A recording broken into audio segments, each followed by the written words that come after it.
Toda noite de domingo, meus próprios filhos me cercavam na sala. "Esse segredo morre com a gente, velha", sussurrava o mais velho, enquanto os outros riam. Por 3 anos, eles esperaram que eu morresse para ficarem com minha casa. Mal sabiam que eu tinha um anjo guardião observando pela janela. Boa tarde, meus queridos. Que alegria poder conversar com vocês hoje. Meu nome é Laura Goulart, tenho 78 anos, nasci em Jaguaruna e hoje moro aqui em Chapecó, no oeste de Santa Catarina. Estou sentada na minha varanda de onde posso ver o jardim que plantei com tanto carinho. As dálias estão começando a abrir, sabe? Essa época do ano elas ficam tão bonitas, com cores que alegram a vista de qualquer um que passa pela frente da minha casa. Hoje em dia, meu maior prazer é decorar ambientes. Vejam só, essa almofada bordada que está aqui do meu lado foi feita por estas mãos calejadas. Também gosto de rearranjar os móveis, mudar os quadros de lugar, fazer composições com plantas e objetos antigos. Minha casa é como um museu vivo que muda conforme meu coração pede. As pessoas da vizinhança sempre passam aqui para tomar um café e ver o que Dona Laura inventou dessa vez. Comecei a me interessar por decoração quando meu finado marido, Teodoro, me deu uma revista de arranjos domésticos, lá pelos anos 70. Naquela época, era um luxo ter revistas assim. Eu ficava horas admirando aqueles ambientes e pensando, um dia minha casa vai ser assim, aconchegante e bonita. E foi daquelas páginas gastas de tanto folhear que nasceu essa paixão que me acompanha até hoje. A sala onde estou agora mesmo foi toda decorada por mim. Nas paredes, coloquei porta-retratos com fotos da família, alguns trabalhos em macramê que aprendi a fazer assistindo vídeos na internet. Sim, essa velha aqui sabe mexer nessas modernidades. E um espelho grande que peguei em um antiquário. Dizem que espelhos antigos guardam histórias de quem já se olhou neles. Se esse espelho pudesse falar, quantas coisas ele contaria! E vocês, minhas queridas e meus queridos que estão me assistindo agora, me contem aqui nos comentários. De qual cidadezinha do Brasil vocês estão me assistindo? E em que horinha do dia encontraram esse vídeo? Tomando um chimarrão de manhãzinha, no intervalo do trabalho ou já deitadinhos na cama? Eu sempre leio todos os comentários e fico tão feliz em saber de onde vocês são e quando separam um tempinho do dia para ouvir as histórias dessa vovó aqui. Me conta, viu? Vamos criar uma corrente de carinho. Hoje vou compartilhar com vocês uma história que guardei por muito tempo dentro do peito. Uma história sobre família, sobre dor, mas também sobre esperança e justiça. Porque, meus queridos, às vezes o perigo mora dentro da nossa própria casa, vem de quem deveria nos proteger. Mas a vida tem seus jeitos misteriosos de consertar as coisas. E nem sempre estamos tão sozinhos quanto pensamos. Deixa eu pegar meu chalezinho, que a tarde começa a esfriar, e vou contar para vocês como foi que eu descobri que o amor verdadeiro de um filho pode ser mais forte que a ganância de muitos. Nasci em Jaguaruna, como já contei, numa casinha simples de madeira, coberta com telhas de barro que deixavam entrar um pouquinho de chuva nos dias de temporal. Meu pai, Eustáquio, trabalhava na roça plantando mandioca e milho, enquanto minha mãe, Olinda, cuidava de nós e ainda costurava para fora. Éramos 5 irmãos, eu, a caçula, minha irmã Zenaide e meus 3 irmãos, Durval, Olívio e Jerônimo.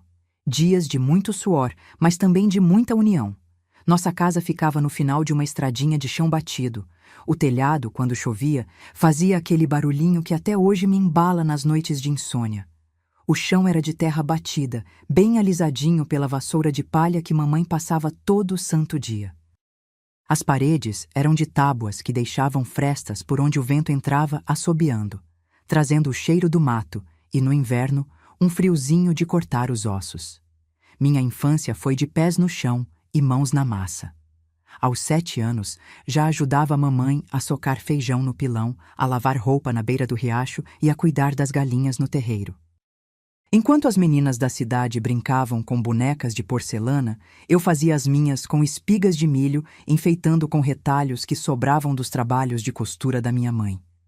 Mas não me entendam mal, eu era feliz, muito feliz. A vida simples nos ensina a dar valor ao que realmente importa. A escola era longe, uns 5 quilômetros de caminhada. Ia junto com meus irmãos, sempre de pés descalços, para não gastar o único par de sapatos que tínhamos, guardado para dias de missa. Na escola, aprendi a ler com a professora Normélia, uma senhora de cabelos presos num coque bem apertado e olhos que pareciam enxergar nossa alma. Foi ela quem me deu o primeiro livro, um livro de poesias que guardo até hoje como um tesouro. Aos domingos, depois da missa, a família toda se reunia embaixo da figueira grande que tinha no quintal. Papai tocava viola, mamãe fazia um cuscuz de milho com leite que era uma delícia, e nós crianças corríamos e brincávamos até o sol se pôr. Era o nosso momento sagrado, sabe? Aquele em que éramos simplesmente felizes juntos. Minha mãe tinha um ditado que repetia sempre: "Filha, a vida é como bordar um pano. Por cima fica bonito, por baixo os nós seguram tudo." Só fui entender o significado disso muitos anos depois, quando a vida começou a me mostrar seus nós mais apertados. Quando completei 15 anos, conheci o Teodoro num baile de festa junina. Ele era filho de imigrantes italianos, trabalhava com marcenaria e fazia os móveis mais bonitos da região. Alto, de olhos verdes e um sorriso tímido, conquistou meu coração assim que me tirou para dançar uma quadrilha. Menina dos olhos de jabuticaba, ele me chamava, porque dizia que meus olhos eram pretos e brilhantes como aquela fruta. Namoramos por 2 anos, sempre com meu pai sentado na varanda, vigiando de longe. Em 1962, nos casamos numa cerimônia simples, na igreja matriz de Jaguaruna. Eu tinha 17 anos, ele 22. Na semana seguinte, partimos para Venâncio Aires, no Rio Grande do Sul, onde Teodoro conseguiu emprego numa grande marcenaria. Foi difícil deixar minha família, mas o coração da gente vai onde o amor chama, não é mesmo? Em Venâncio Aires, começamos nossa vida numa casa pequena alugada. Com o tempo e muito trabalho, Teodoro prosperou. Abriu sua própria marcenaria e, aos poucos, construímos nossa casa grande, aquela que seria o palco de tantas alegrias. E depois de tantas dores. Os anos foram passando e Deus nos abençoou com 6 filhos, todos homens: Osvaldo, Agenor, Aristides, Isidoro, Arlindo e Valdomiro, o caçula. Criei todos com muito amor, ensinando os valores que aprendi com meus pais: honestidade, trabalho duro e respeito ao próximo. Enquanto eram pequenos, nossa casa era cheia de risadas, brigas de criança e o barulho alegre que só uma família grande sabe fazer. Valdomiro, meu caçulinha, era diferente dos outros desde pequeno. Enquanto os irmãos eram mais brutos, gostavam de correr, brigar e se meter em confusão. Ele era calmo, gostava de livros e tinha uma sensibilidade que me lembrava muito o pai. "Esse menino tem o coração na flor da pele", dizia Teodoro com orgulho. Era o único que se interessava pela marcenaria do pai, passando horas a fio aprendendo o ofício, enquanto os outros preferiam os negócios, o comércio, o dinheiro rápido. Nossa casa em Venâncio Aires era grande e antiga, com um jardim nos fundos onde eu plantava minhas flores e ervas. Tinha uma varanda que circulava toda à frente, janelas altas e uma sala de estar ampla onde fazíamos nossas reuniões de família aos domingos. Foi nessa casa que vivi as melhores e as piores fases da minha vida. Foi nessa casa que vi meus filhos crescerem, que vi meu Teodoro partir deste mundo e que aprendi que às vezes quem deveria proteger é quem mais machuca. O tempo foi passando, os meninos cresceram, se tornaram homens. Mas nem sempre os filhos crescem como a gente sonha, meus queridos. Às vezes, a vida toma rumos que nunca imaginamos. E foi assim que, de repente, me vi sozinha numa casa grande demais, com o coração partido e cercada por perigos que eu nunca imaginei ter que enfrentar. Os anos foram passando rápido demais. Meus filhos cresceram, a marcenaria do Teodoro prosperou e nossa vida em Venâncio Aires parecia um sonho que eu não merecia, de tão bonita. Mas como dizem, depois da bonança sempre vem a tempestade, e a nossa chegou de mansinho, sem que percebêssemos. Em 2010, Teodoro começou a sentir dores no peito. No começo, ele disfarçava, dizia que era só cansaço, coisa da idade. Já estávamos na casa dos 60 anos, afinal. Mas um dia, enquanto serrava uma tábua de embuia para fazer uma cama de casal que tinha encomendado, ele caiu. Valdomiro, que trabalhava com o pai na marcenaria, foi quem o socorreu.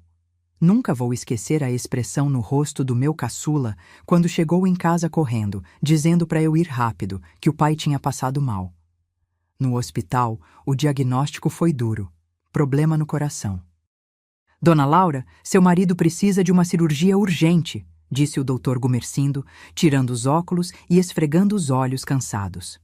Foram 3 meses de espera por uma vaga no hospital de Porto Alegre. 3 meses de angústia de ver meu Teodoro definhando dia após dia, cada vez mais pálido, cada vez mais fraco. Durante esse tempo, nossos 5 filhos mais velhos, Osvaldo, Agenor, Aristides, Isidoro e Arlindo, vinham nos visitar, mas nunca ficavam muito tempo. Já tinham suas vidas, seus negócios em cidades vizinhas. Apenas Valdomiro permaneceu ao nosso lado, assumindo a marcenaria, cuidando do pai, me ajudando com as tarefas mais pesadas. Mãe, não se preocupe com dinheiro, eu estou aqui, ele me dizia, segurando minhas mãos enrugadas nas dele, fortes e calejadas como as do pai. Eu agradecia a Deus por ter ao menos um filho com o coração no lugar certo. Finalmente, conseguimos a vaga para a cirurgia. Teodoro foi operado, mas seu coração já estava muito comprometido. Ele voltou para casa diferente, mais frágil, mais silencioso.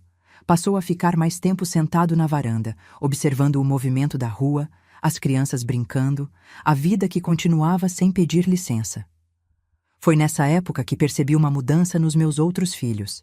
Eles começaram a visitar mais, principalmente aos domingos. No começo, pensei que estivessem preocupados com o pai, que finalmente tinham entendido a importância da família. Como eu estava enganada, meu Deus! Numa dessas visitas dominicais, Osvaldo, o mais velho, sentou-se ao lado do pai na varanda. Eu estava na cozinha, fazendo um chá, quando ouvi a conversa.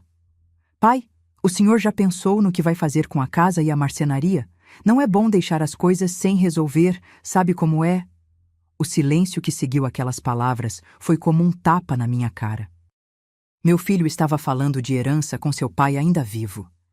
Senti minhas pernas fraquejarem e tive que me apoiar na pia para não cair. Teodoro, mesmo debilitado, não perdeu a firmeza. Filho, quando eu partir, sua mãe é quem vai decidir o que fazer. A casa e tudo que construímos é dela por direito. A resposta não agradou. Dali em diante, as visitas dos filhos mais velhos passaram a ter sempre o mesmo assunto: a casa, a marcenaria, o terreno, o dinheiro guardado. Como abutres rondando, esperando o momento certo para dar o bote. Valdomiro foi o único que nunca entrou nessas conversas. Ao contrário, se irritava quando os irmãos tocavam no assunto. Pai ainda está vivo, respeitem ele, dizia com os olhos faiscando. A tensão entre os irmãos foi crescendo, crescendo. Já não conseguiam estar no mesmo ambiente sem que houvesse uma discussão. Teodoro sofria com aquilo, eu via em seus olhos o desgosto, a decepção com os filhos que tinha criado. Numa noite de chuva forte, em setembro de 2013, meu Teodoro dormiu para não mais acordar. Partiu silenciosamente, como se não quisesse incomodar. Encontrei-o de manhã, frio, com uma expressão serena, finalmente em paz. O velório foi um momento difícil. Os 5 filhos mais velhos mantinham expressões solenes, recebiam condolências, mas eu percebia seus olhares se cruzando, como se trocassem mensagens secretas. Valdomiro, por outro lado, estava devastado. Era o único que chorava abertamente, sem vergonha da dor. Depois do enterro, voltamos todos para casa.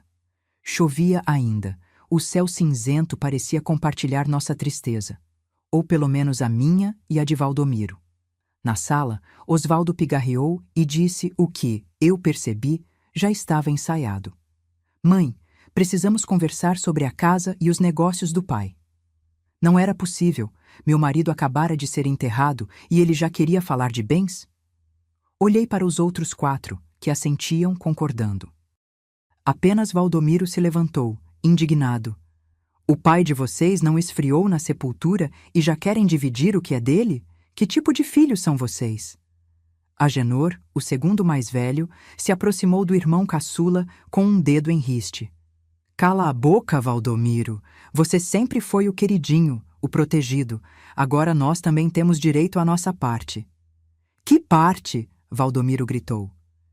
Vocês nunca se importaram com o pai ou com a mãe, só aparecem aqui para pedir dinheiro ou favores. O que se seguiu foi uma discussão terrível. Palavras que nunca deveriam ser ditas entre irmãos foram jogadas como pedras afiadas. Eu tentei intervir, mas minha voz frágil se perdia no meio dos gritos. A discussão só escalava, até que Aristides, sempre o mais violento, empurrou Valdomiro contra a parede. Você não é melhor que ninguém. Se pensa que vai ficar com tudo, está muito enganado. A briga física que se seguiu foi de partir o coração. Meus filhos, que eu tinha embalado nos braços, que tinha amamentado, ensinado a andar e a falar, agora se agrediam como inimigos mortais. Valdomiro, mesmo sendo mais jovem e forte, estava em desvantagem numérica. 5 contra 1. Em meio à confusão, Isidoro gritou algo que me congelou o sangue. Se você não sumir daqui, a gente acaba com você.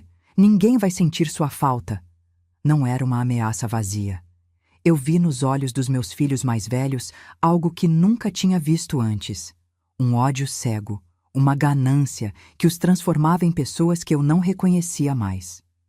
A briga terminou com Valdomiro sangrando, o nariz quebrado, um olho roxo. Ele se levantou com dificuldade, olhou para os irmãos, depois para mim, e disse as palavras que me perseguiriam por mais de uma década. Eu não tenho mais irmãos, e vocês não merecem ter uma mãe como ela. Pegou apenas sua carteira e as chaves da moto, e saiu porta afora, na chuva torrencial. Aquela foi a última vez que o vi por muitos, muitos anos. Meu caçula, meu menino de coração bom, tinha desaparecido na noite escura, levado pela violência dos próprios irmãos. E eu, uma viúva recente, fiquei ali, entre os cacos do que um dia foi uma família, sem saber o que seria da minha vida dali para frente, sem imaginar o inferno que me aguardava nas mãos dos meus próprios filhos. Depois que Valdomiro desapareceu naquela noite chuvosa, a vida na casa grande de Venâncio Aires se transformou num pesadelo. Fiquei sozinha, uma viúva de 66 anos, à mercê dos meus próprios filhos. No começo, eles disfarçaram bem suas intenções. Vinham me visitar, perguntavam se eu precisava de algo, faziam compras. Quem não conhecesse a situação poderia até achar que eram filhos exemplares. Mas então, 2 semanas após o enterro de Teodoro, Osvaldo apareceu com os papéis na mão. Estava acompanhado dos outros 4 irmãos. Mãe, trouxe uns documentos para a senhora assinar. É para facilitar as coisas na marcenaria, para não ter problemas com banco e impostos. Pedi para ler os papéis, mas Agenor, que trabalhava num escritório de contabilidade, me interrompeu. Não precisa se preocupar com isso, mãe. São só burocracias. A senhora nem vai entender esses termos jurídicos. É melhor confiar na gente. Algo dentro de mim acendeu um alerta. Teodoro sempre me ensinou a nunca assinar nada sem ler. Devolvi os papéis e disse com firmeza: vou levar isso ao doutor Juvenal, o advogado amigo do seu pai. Depois que ele me explicar, eu assino. Foi como se tivesse jogado água em gato. A reação deles foi imediata. Osvaldo arrancou os papéis da minha mão, Aristides bateu na mesa com tanta força que minha xícara de chá virou, derramando o líquido quente na toalha bordada. A senhora não vai levar nada a advogado nenhum, gritou Isidoro. Ou assina agora, ou as coisas vão ficar difíceis por aqui. Aquele foi o primeiro momento em que realmente senti medo dos meus próprios filhos. Vi nos olhos deles algo que uma mãe nunca deveria ver, uma frieza calculista, uma determinação cruel. Eram olhares de estranhos, não dos meninos que eu tinha criado. Saiam da minha casa, falei, tentando manter a voz firme, apesar do tremor que tomava conta do meu corpo. Saiam agora. Eles saíram, mas Arlindo, o quinto filho, que até então estava quieto, parou na porta e disse algo que me arrepia até hoje quando lembro. A senhora vai mudar de ideia, mãe. Todo mundo muda. Passei a noite toda trancada no quarto, com uma cadeira encostada na porta. Pela primeira vez, senti medo dentro da minha própria casa. No dia seguinte, tentei ligar para o Dr. Juvenal, mas o telefone estava mudo. Quando fui verificar, o fio tinha sido cortado. Naquela mesma semana, começou a estratégia deles. Arlindo apareceu dizendo que, como eu estava sozinha, ele iria morar comigo, para me fazer companhia. Não tive como recusar. Ele se instalou no quarto que era de Valdomiro e pouco a pouco foi tomando conta da casa. Em menos de um mês, eu não podia mais receber visitas. É para sua segurança, mãe. Tem muito aproveitador por aí, dizia ele. Minhas amigas da igreja tentaram me visitar algumas vezes, mas ele as mandava embora, dizendo que eu estava descansando ou doente. O telefone nunca foi consertado. Minha comunicação com o mundo exterior foi cortada. Aos poucos, fui me tornando prisioneira na minha própria casa. Arlindo controlava o dinheiro, as compras, até mesmo o que eu comia e quando comia. Os outros 4 vinham regularmente, sempre com mais papéis para assinar. Quando eu recusava, a punição era imediata. Ficava sem comida ou sem os remédios para a pressão que precisava tomar. Às vezes, Arlindo esquecia de me levar comida por um dia inteiro. A senhora está ficando esquecida, mãe. Já não tem mais idade para cuidar dessas coisas todas, diziam quando eu reclamava. E assim foi por meses. Eu definhando, perdendo peso, perdendo vontade de lutar. Tentei fugir 2 vezes, mas Arlindo tinha trocado as fechaduras e guardava as chaves consigo. As janelas da frente foram lacradas para evitar o frio, segundo ele. Eu estava completamente isolada. 1 ano após a morte de Teodoro, quando eu já estava quase desistindo, tive uma ideia. Fingi estar conformada com a situação. Comecei a assinar alguns papéis menos importantes, sempre pedindo para ler antes, para que eles baixassem a guarda. A estratégia funcionou. Eles começaram a relaxar, achando que tinham me quebrado. Aproveitei essa falsa sensação de segurança deles para esconder uma carta com a vizinha. Dona Creusa, que morava na casa ao lado, sempre desconfiou que algo estava errado. Uma tarde, enquanto Arlindo foi ao mercado, consegui passar um bilhete por baixo da cerca, pedindo para ela entregar à polícia. Ela prometeu ajudar. Mas meus filhos tinham olhos em toda parte. Alguém viu Dona Creusa indo à delegacia e avisou Arlindo. Quando ele voltou, estava com um ódio que eu nunca tinha visto antes. Arrastou-me pelos cabelos até o quarto e me trancou lá por 3 dias, sem comida, apenas com um pouco de água. Dona Creusa nunca mais foi vista. Soube depois que seus filhos a levaram para outra cidade, para tratar a saúde. Tenho certeza que foi por medo. Foi então que começou o ritual de domingo.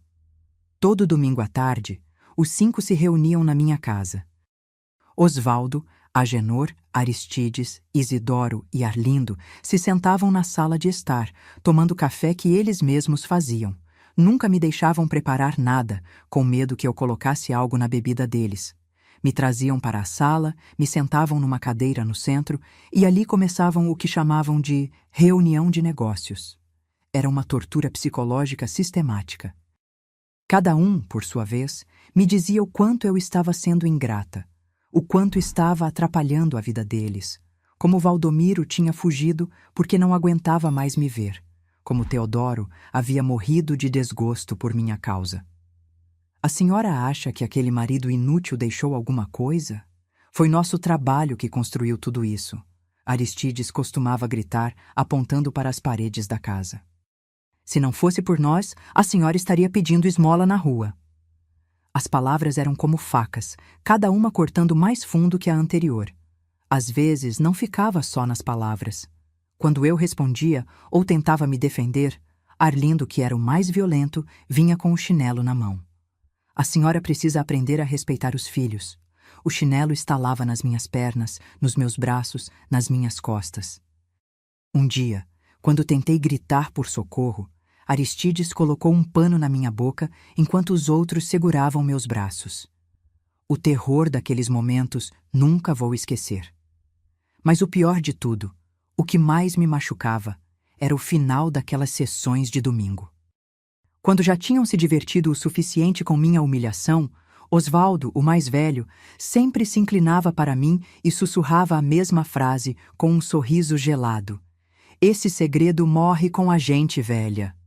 E todos riam, como se fosse a piada mais engraçada do mundo. Como se estivessem compartilhando uma brincadeira inocente, não a tortura de sua própria mãe. À noite, depois que eles saíam, eu me arrastava até meu quarto e chorava silenciosamente para que Arlindo não ouvisse. Pensava em Valdomiro e me perguntava onde estaria meu caçula, se estava bem, se pensava em mim. Rezava pedindo a Deus que o protegesse, onde quer que estivesse, e no fundo do meu coração desejava que ele nunca voltasse, não para me ver naquela situação degradante, não para cair nas garras dos irmãos que já tinham ameaçado sua vida uma vez. Os anos foram passando assim. 2, 3, 5 anos de humilhação contínua. Eu sobrevivia um dia de cada vez, rezando para que meu corpo frágil finalmente cedesse e eu pudesse me reunir com Teodoro, longe daquele inferno.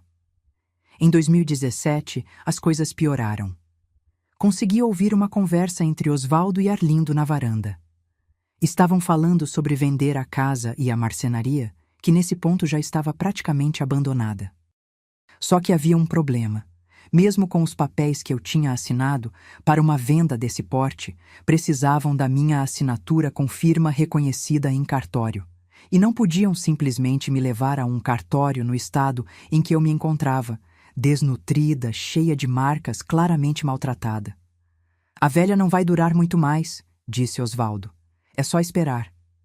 Já esperamos demais, respondeu Arlindo. Talvez seja a hora de acelerar as coisas. Aquela conversa me gelou até os ossos. Percebi que estavam considerando algo que até então era apenas uma ameaça. Acabar comigo de uma vez por todas. Foi quando comecei a fingir que estava mais fraca do que realmente estava. Parava de comer no meio das refeições, fingia tonturas, deixava cair coisas. Queria que acreditassem que eu realmente estava no fim, para que baixassem a guarda. A estratégia pareceu funcionar.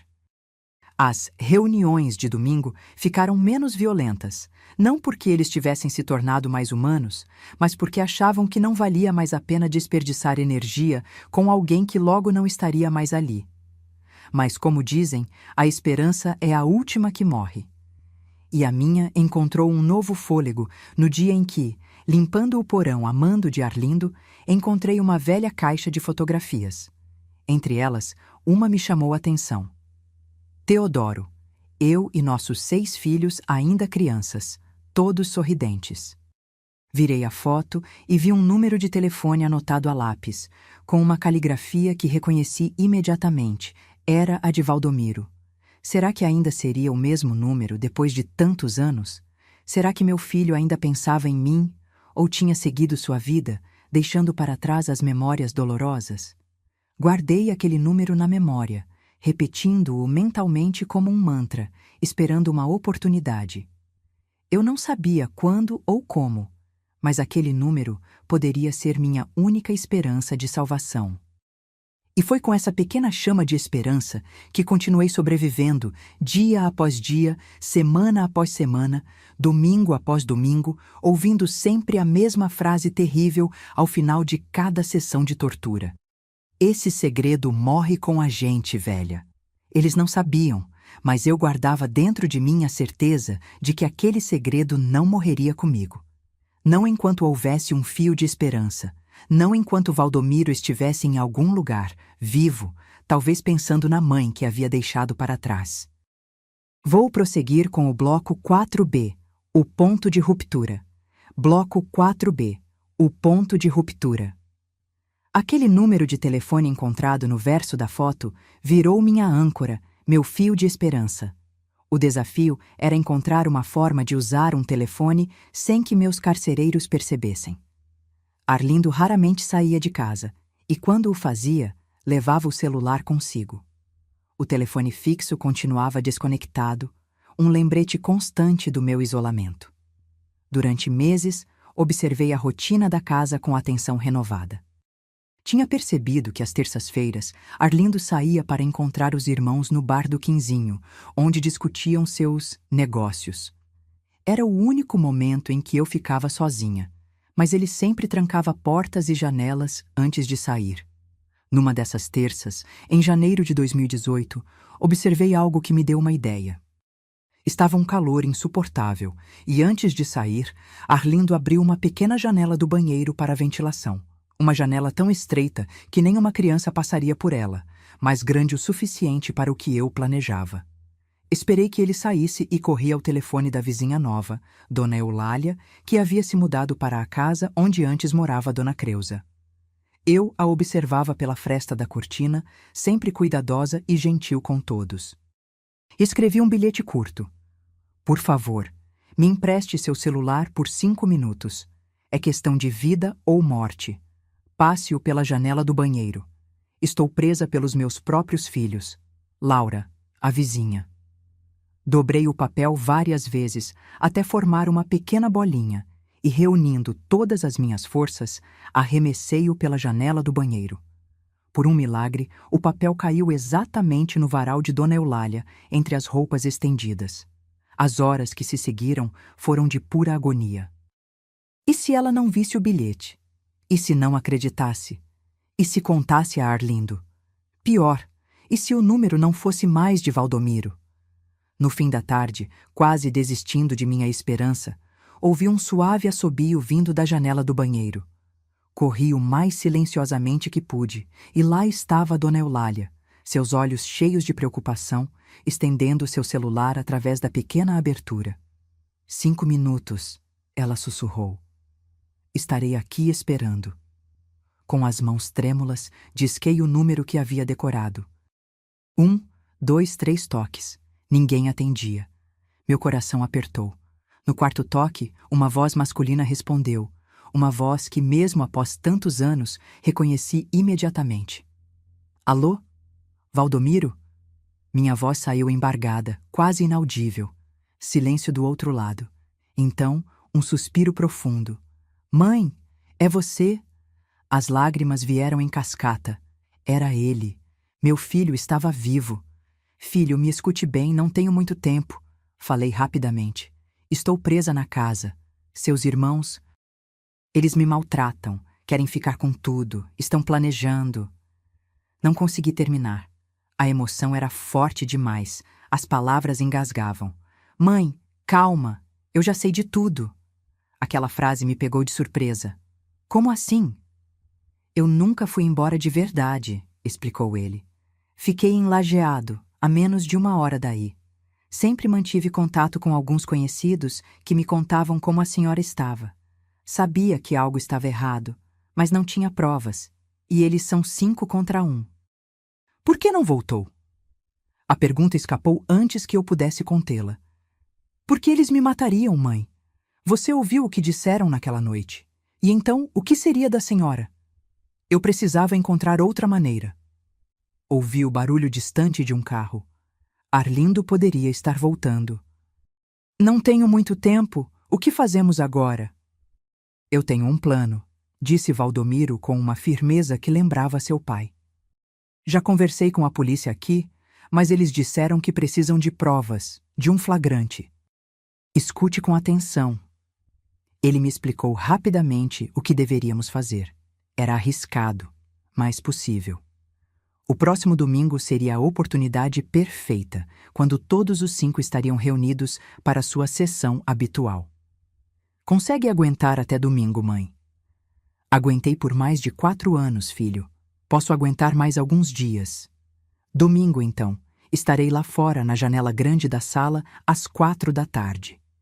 Quando Osvaldo disser aquela frase, sei qual é, meus informantes me contaram, a senhora olha para a janela e diz, olha quem está na janela. Só isso. Devolvi o celular à dona Eulália, agradecendo com o olhar, incapaz de expressar em palavras a gratidão que sentia. Ela apertou minha mão através da janela e disse: "Vou rezar pela senhora, dona Laura." Os próximos dias foram os mais longos da minha vida. Cada hora se arrastava, cada refeição insossa, cada ordem humilhante de Arlindo. Tudo era suportável agora porque havia um fim à vista. Mantive minha rotina. Continuei fingindo fraqueza e submissão, enquanto por dentro uma chama de esperança crescia. No sábado à noite, mal consegui dormir. E se Valdomiro não viesse? E se o plano não funcionasse? E se meus outros filhos descobrissem? Rezei a noite toda pedindo forças para enfrentar o que viria. O domingo amanheceu claro, um dia bonito de verão. Por volta do meio-dia, os carros começaram a chegar. Primeiro Osvaldo, depois Agenor, seguido por Aristides e, por último, Isidoro. Arlindo os recebeu na varanda, todos rindo e falando alto, como velhos amigos se reunindo para um churrasco. Só eu sabia o verdadeiro propósito daquele encontro. Às 3h30, como de costume, Arlindo veio me buscar no quarto. "Arrume-se, velha, os meninos querem conversar." Vesti meu melhor vestido. Uma roupa simples, já gasta pelo tempo, mas ainda digna. Penteei os cabelos brancos que há anos não viam um salão de beleza. Olhei-me no espelho rachado do quarto e, pela primeira vez em muito tempo, não vi apenas uma vítima. Vi uma sobrevivente. Uma mulher que, apesar de tudo, não tinha sido quebrada. Fui levada para a sala onde os 5 já estavam sentados, bebendo cerveja e discutindo sobre dinheiro, como sempre. Quando entrei, as conversas cessaram. Osvaldo apontou para a cadeira no centro da sala. A mesma cadeira onde eu era humilhada domingo após domingo. A reunião começou como sempre. Acusações, insultos, ameaças veladas. Senti o tempo se arrastar. Será que já eram 4 horas? Será que Valdomiro estava lá fora, esperando? Ou será que tudo não passava de uma cruel ilusão criada por minha mente desesperada? Quando já não aguentava mais, Osvaldo se levantou, aproximou-se e se inclinou sobre mim, como sempre fazia no final da sessão. Seu hálito de cerveja e cigarro me enjoou.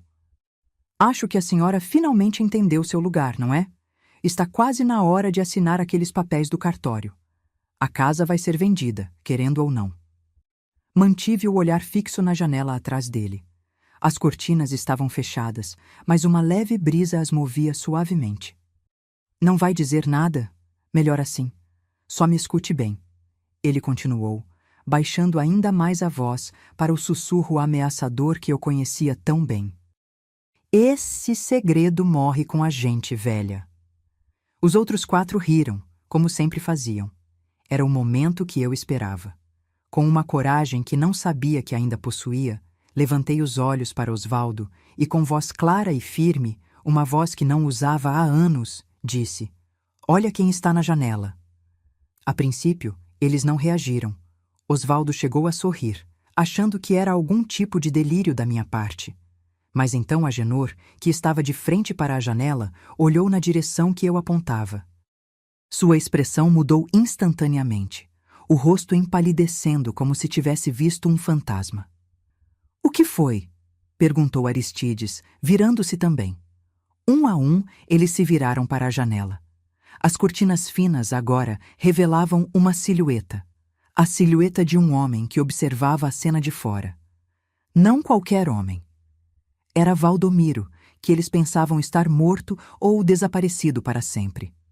"Não é possível", murmurou Isidoro, levantando-se bruscamente.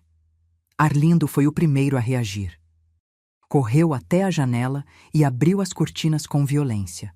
Lá estava meu caçula, olhando-os com uma expressão séria e determinada que lembrava tanto seu pai. E não estava sozinho. Ao seu lado, 2 policiais uniformizados observavam a cena dentro da casa. "O que significa isso?" gritou Osvaldo, avançando em minha direção com os punhos cerrados. Nesse momento, a porta da frente se abriu com um estrondo. Mais policiais entraram, seguidos por Valdomiro. Um dos policiais, que parecia ser o comandante, falou em voz alta e autoritária.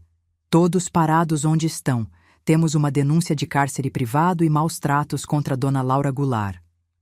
Meus filhos mais velhos ficaram paralisados, olhando uns para os outros em pânico. Tem alguém aqui, sussurrou Agenor, como se não fosse óbvio. É meu filho Valdomiro, respondi, com uma confiança que não sentia há anos. E ele não está sozinho. Os policiais avançaram, algemando um por um dos meus filhos mais velhos. Eles protestavam, gritavam, ameaçavam processos, diziam que eu estava louca, que tinha inventado tudo. Mas as provas estavam ali. Meu corpo esquelético, as marcas de agressões, as fechaduras por fora das portas, as janelas pregadas. Valdomiro se aproximou e me abraçou com cuidado, como se eu fosse feita de porcelana, que pudesse quebrar a qualquer toque. E, de certa forma, era assim que me sentia. Acabou, mãe, ele sussurrou. A senhora está segura agora. Aquele foi, ao mesmo tempo, o pior e o melhor dia da minha vida. O pior, porque tive que encarar o fato de que 5 dos meus filhos, que carreguei no ventre e criei com amor, tinham se tornado monstros capazes de torturar a própria mãe. O melhor porque, depois de quase 5 anos de inferno, eu finalmente estava livre. Enquanto os policiais levavam meus filhos para fora, percebi que, apesar de tudo, uma parte de mim ainda os amava. Era um amor doloroso, um amor de mãe que nunca se extingue completamente, mesmo diante das piores traições. Mas naquele momento, o alívio da libertação era mais forte que qualquer outro sentimento. Valdomiro me conduziu para fora daquela casa que, de lar amoroso, tinha se transformado em prisão. No jardim, respirei profundamente o ar puro da tarde, sentindo o sol no rosto pela primeira vez em tanto tempo. Era como nascer de novo. Para onde vamos agora? Perguntei, insegura sobre o que o futuro reservava para uma mulher de 71 anos que havia perdido quase tudo. Para minha casa, em Chapecó, respondeu Valdomiro com um sorriso gentil. Santa Catarina é linda, mãe. A senhora vai adorar começar uma vida nova lá. Naquele momento, percebi que o pesadelo realmente tinha acabado, e que, apesar de tudo que havia perdido, eu ainda tinha o mais importante, um filho de coração bom, igual ao pai. Um filho que nunca me abandonou, mesmo quando parecia que sim. Um filho que planejou pacientemente me resgatar, quando tudo parecia perdido. Olhei uma última vez para a casa grande em Venâncio Aires, onde tantas histórias, boas e ruins, tinham se desenrolado. Então, apoiada no braço forte de Valdomiro, caminhei em direção ao carro que me levaria para uma nova vida. Uma vida em que esse segredo não morreria com a gente. Pelo contrário, seria a prova de que a justiça, mesmo que demore, sempre encontra seu caminho. A viagem até Chapecó foi longa e silenciosa. Valdomiro dirigia concentrado, enquanto eu observava a paisagem pela janela, vendo o Rio Grande do Sul ficar para trás. Era estranho deixar o estado onde tinha vivido a maior parte da minha vida, mas cada quilômetro percorrido me dava uma sensação de leveza, como se estivesse deixando para trás não apenas um lugar, mas todo o peso das memórias dolorosas. Chegamos já de noite. A casa de Valdomiro era pequena e simples, mas acolhedora. 2 quartos, uma cozinha ampla, uma sala com sofás confortáveis e, o que mais me encantou, um jardim nos fundos cheio de flores e ervas. Na varanda, havia uma cadeira de balanço de madeira que me lembrou tanto as que Teodoro fazia na marcenaria. Foi a primeira coisa que construí quando me mudei para cá, explicou Valdomiro, notando meu olhar. Fiz igualzinha às que pai fazia, para nunca esquecer. Naquela noite, pela primeira vez em anos, dormi sem medo. O quarto que meu filho havia preparado para mim tinha uma cama macia, lençóis limpos que cheiravam a amaciante e uma janela grande, sem trancas, sem cadeados, que dava para o jardim. Apesar do cansaço, demorei a adormecer. Era estranho não ter que ficar alerta a cada barulho, não precisar trancar a porta, não temer o amanhecer. Os primeiros dias em Chapecó foram de adaptação. Meu corpo, fragilizado por anos de maus tratos, precisava recuperar forças. Valdomiro insistiu que eu fosse examinada por médicos. Doutora Diva, uma médica geriatra de olhar gentil, ficou horrorizada com meu estado. A senhora está com desnutrição severa, anemia, pressão alta não tratada adequadamente e sinais de estresse pós-traumático, disse ela, segurando minhas mãos enrugadas. Mas vamos cuidar de tudo isso. A senhora é forte, dona Laura. Sobreviveu ao pior. Comecei um tratamento com remédios para a pressão, vitaminas e uma dieta especial para recuperar o peso. Também fui encaminhada para a doutora Zenaida, uma psicóloga que se especializava em trauma. No começo, era difícil falar sobre o que tinha passado. As palavras travavam na garganta, as lágrimas vinham sem aviso. Mas aos poucos, sessão após sessão, fui conseguindo colocar para fora toda a dor guardada. Valdomiro se revelou um filho ainda mais dedicado do que eu lembrava. Trabalhava como marceneiro em uma fábrica de móveis durante o dia, mas todas as manhãs preparava meu café antes de sair e ligava várias vezes para verificar se eu estava bem. À noite, jantávamos juntos e ele me contava sobre sua vida nos anos em que estivemos separados. Nunca me casei, mãe, confessou ele uma noite. Não conseguia pensar em formar família sabendo que a senhora estava sofrendo. Tinha que resolver isso primeiro. Soube então que, nos quase 5 anos desde que saíra de casa naquela noite chuvosa, Valdomiro nunca tinha realmente desaparecido. Primeiro, foi para Lajeado, onde conseguiu emprego em uma marcenaria. De lá, mantinha contato com alguns vizinhos e conhecidos em Venâncio Aires, que lhe davam notícias minhas, sempre ruins. Tentei voltar algumas vezes, contou ele. Mas Arlindo tinha espalhado que eu tinha roubado dinheiro do pai antes de fugir. Alguns até acreditaram. E os 5 juntos eram perigosos demais para eu enfrentar sozinho. Por isso ele começou a planejar. Foi à polícia em Lajeado, mas sem provas concretas do abuso, não conseguiu ajuda imediata. Economizou dinheiro, documentou o que podia através de relatos de vizinhos e esperou pela oportunidade certa. Quando a senhora ligou aquele dia, foi como um milagre, disse ele, com lágrimas nos olhos.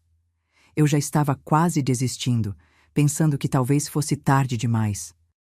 Enquanto isso, o processo judicial contra meus 5 filhos mais velhos seguia seu curso.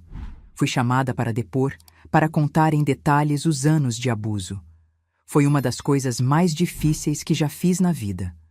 Olhar nos olhos deles, agora algemados e vestindo uniformes da prisão, e relatar cada humilhação, cada domingo de terror, cada ameaça. Eles negaram tudo, claro.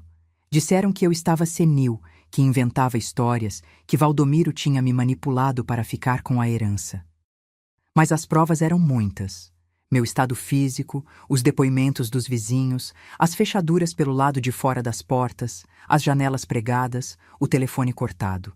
E havia também os papéis que tinham me forçado a assinar, transferindo bens e dinheiro para seus nomes. O julgamento durou meses. Foi notícia nos jornais locais, que chamavam o caso de A Casa dos Horrores de Venâncio Aires. Sentia vergonha quando ia às sessões do tribunal e via as pessoas me olhando, algumas com pena, outras com curiosidade mórbida. Mas doutora Zenaida sempre me lembrava. A vergonha não é sua, dona Laura. A senhora é a vítima, não a culpada. Finalmente, em dezembro de 2018, veio a sentença. Todos os 5 foram condenados por cárcere privado, abuso de idosos, violência doméstica, estelionato e associação criminosa. Penas que variavam de 12 a 15 anos de prisão, dependendo do grau de participação de cada um. A casa e a marcenaria em Venâncio Aires, que eles tinham tentado tomar, foram legalmente garantidas como minhas. "O que a senhora quer fazer com a casa?" perguntou o advogado que nos representava, Dr. Odair. Pensei longamente.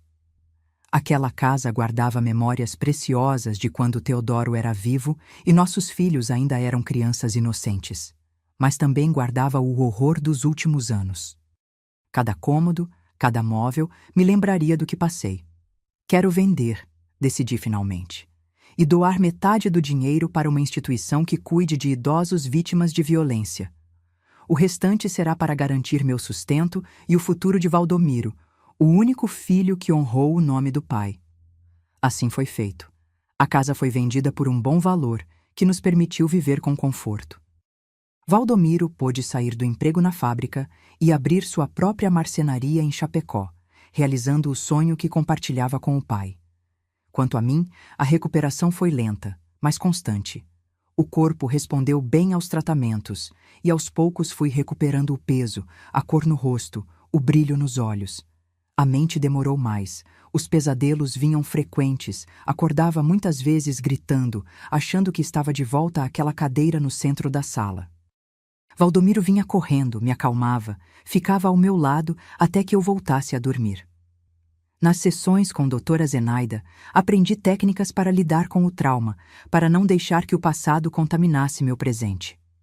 Uma das coisas que mais me ajudou foi encontrar um propósito, algo que me desse prazer e me fizesse sentir útil novamente. Foi assim que redescobri minha paixão por decoração. Começou com pequenas mudanças no meu quarto, uma almofada colorida aqui, um vaso de flores ali. Valdomiro notou meu interesse e me incentivou. Por que a senhora não decora a casa inteira do seu jeito? Pode mudar o que quiser. Aquele convite abriu um mundo de possibilidades. Comecei pesquisando em revistas, depois em sites da internet. Sim, aprendi a usar o computador com a ajuda de Valdomiro. Descobri que tinha um olhar especial para cores e arranjos, para transformar ambientes simples em espaços acolhedores. A casa foi sendo transformada aos poucos. Pintamos as paredes em tons suaves. Trocamos as cortinas por tecidos leves que deixavam a luz entrar. Compramos plantas para dar vida aos cantos. Cada mudança era discutida entre nós dois. Cada objeto novo era escolhido com carinho. Quando terminamos nossa casa, os amigos de Valdomiro que vinham visitar ficavam impressionados com a transformação. Uma vizinha chegou a me perguntar se eu poderia dar algumas ideias para a sala dela. Depois outra pediu ajuda com o quarto do filho adolescente. Logo, sem que eu percebesse, estava dando pequenas consultorias de decoração para pessoas do bairro. A senhora devia cobrar por isso, disse Valdomiro um dia, vendo-me desenhar um projeto para a casa de Dona Odete, uma viúva que morava na rua de baixo. Não, filho, não faço por dinheiro. Faço porque cada ambiente que transformo é como se eu também me transformasse por dentro. Cada cor nova que escolho é uma mancha escura do passado que se apaga. Mas a ideia foi crescendo. Em 2020, quando a pandemia chegou e todos ficamos mais tempo em casa, as pessoas começaram a valorizar ainda mais seus espaços. A procura por minhas consultorias aumentou. Criei um pequeno perfil no Instagram, com a ajuda do filho de Dona Odete, onde mostrava os antes e depois dos ambientes que decorava. Para minha surpresa, o perfil cresceu rapidamente. Decorações da Vovó Laura se tornou conhecido em Chapecó. Eu não cobrava caro. Às vezes aceitava até pagamentos em produtos, como doces caseiros ou trabalhos de crochê. O importante era a satisfação de ver os sorrisos quando as pessoas viam suas casas transformadas, mais bonitas, mais aconchegantes. Em um desses projetos, conheci Durvalina, uma senhora de 75 anos que queria redecorar sua sala para receber os netos no Natal. Enquanto conversávamos sobre cores e móveis, ela me contou que também tinha passado por situações difíceis com seus familiares. Nem todos os filhos sabem honrar seus pais na velhice, disse ela, com um olhar que mostrava que entendia minha dor sem que eu precisasse explicar.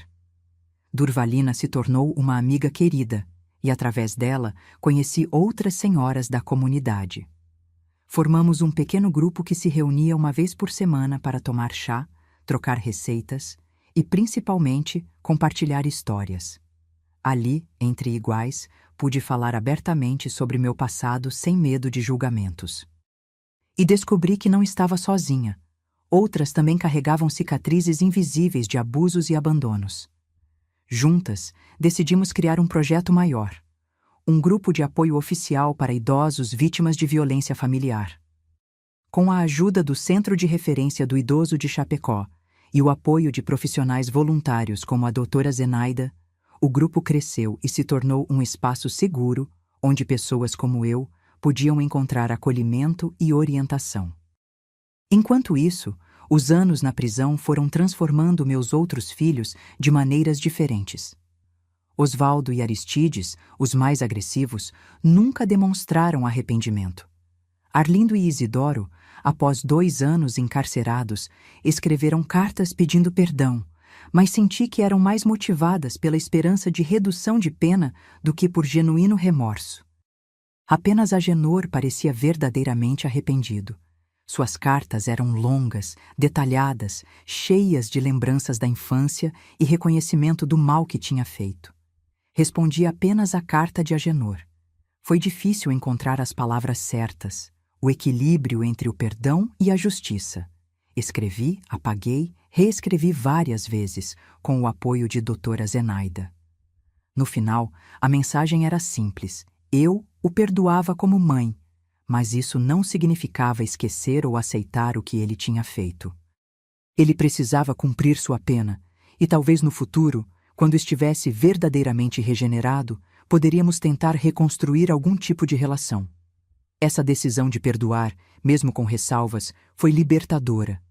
Percebi que o ódio só me mantinha presa ao passado, enquanto o perdão, não para benefício deles, mas para o meu próprio bem-estar, me permitia seguir em frente. E assim, dia após dia, ano após ano, fui reconstruindo minha vida em Chapecó. A casa que decorei com Valdomiro se tornou um verdadeiro lar, cheio de luz, cores e paz.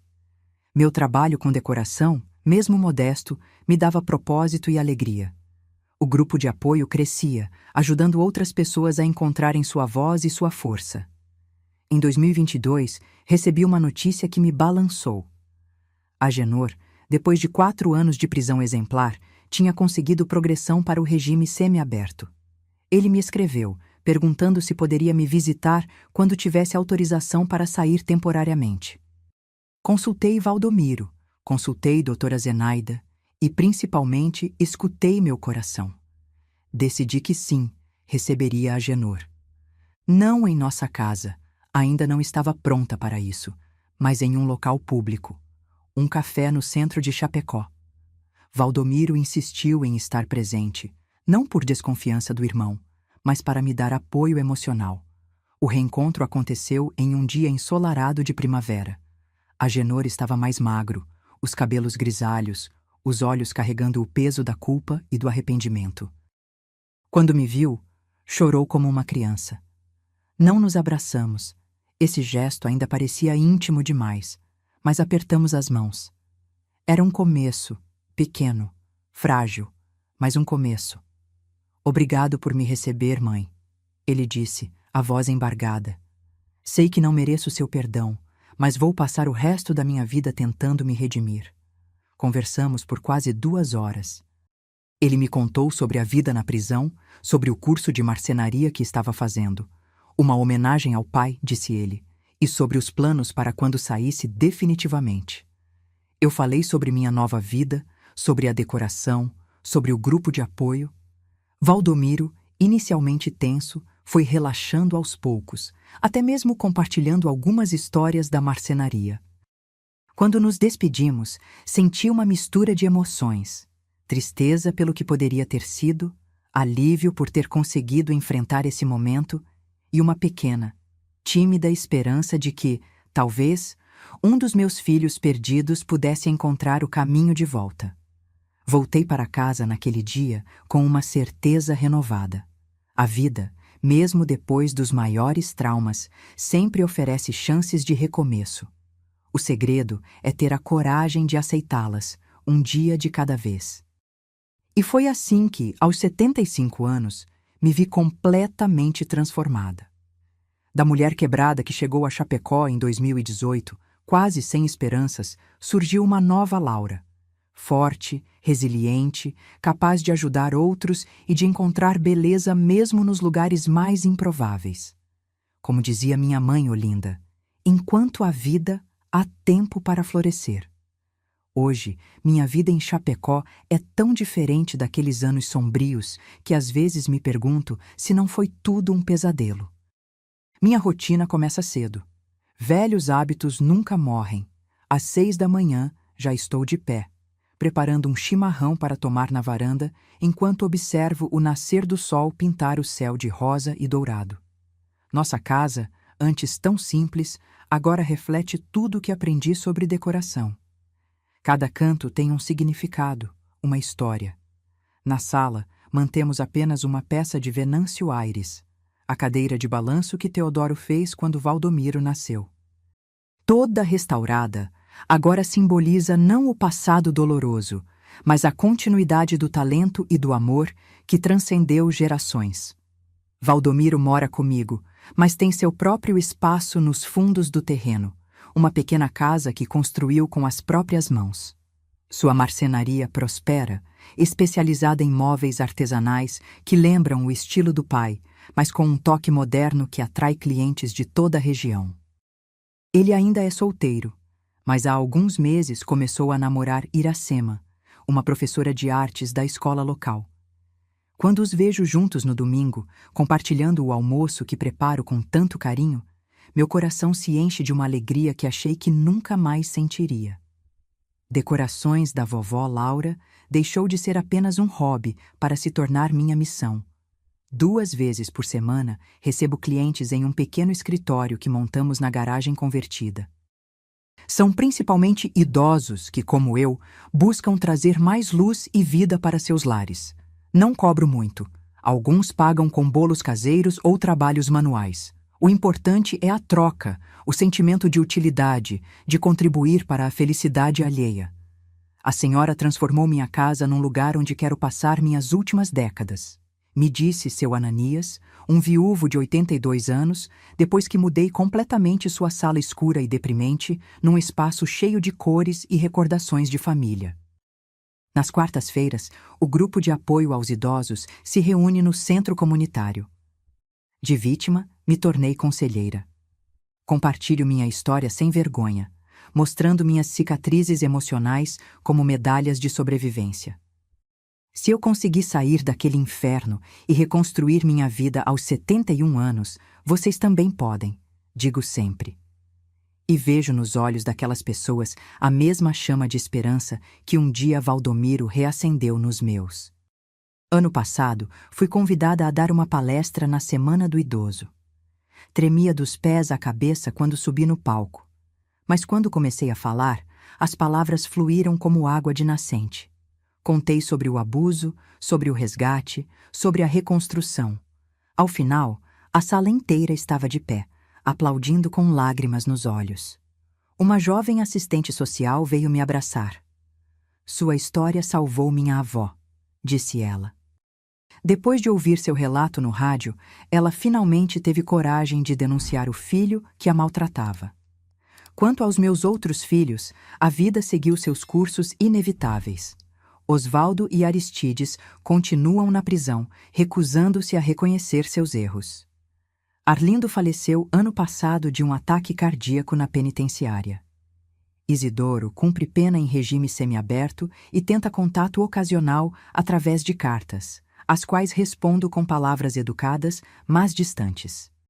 Agenor é o único com quem mantenho um relacionamento em reconstrução. Após completar 6 anos de pena, conseguiu liberdade condicional e se mudou para Concórdia, cidade próxima a Chapecó. Trabalha como marceneiro, ofício que aprendeu na prisão, e nos visita uma vez por mês. O relacionamento com Valdomiro ainda é tenso, mas há respeito. Nas entrelinhas desse reencontro familiar, vejo o poder transformador do arrependimento genuíno e do perdão consciente. A casa que decoro com tanto carinho reflete minha alma restaurada. Nas paredes, quadros coloridos substituíram as sombras do passado. Almofadas bordadas por minhas próprias mãos trazem conforto aos sofás onde recebo amigos para café. No jardim dos fundos, cultivo ervas e flores, cada uma simbolizando uma fase da vida. O alecrim resistente como minha juventude, as rosas que desabrocham mesmo depois do inverno mais rigoroso, as lavandas que trazem paz após a tempestade. Em meu quarto, o mais especial dos ambientes, uma parede inteira é coberta com fotos. Algumas antigas, de quando Teodoro era vivo e a família ainda estava unida. Outras recentes, mostrando minha nova vida em Chapecó. Valdomiro na inauguração da marcenaria. Eu recebendo um certificado de honra da prefeitura pelo trabalho com idosos, nossos almoços de domingo com amigos que se tornaram família. Às vezes, quando não consigo dormir, olho para essas fotos na luz suave do abajur e percebo quantas vidas cabem dentro de uma só existência. Quantas Lauras habitaram este corpo?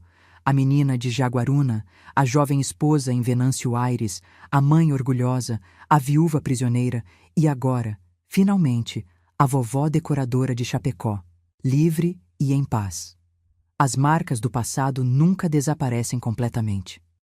Ainda tenho pesadelos ocasionais onde ouço aquela frase terrível: "Esse segredo morre com a gente, velha." Ainda me assusto com barulhos repentinos. Ainda tenho dias em que a tristeza me visita sem aviso, mas aprendi que essas sombras não definem quem sou.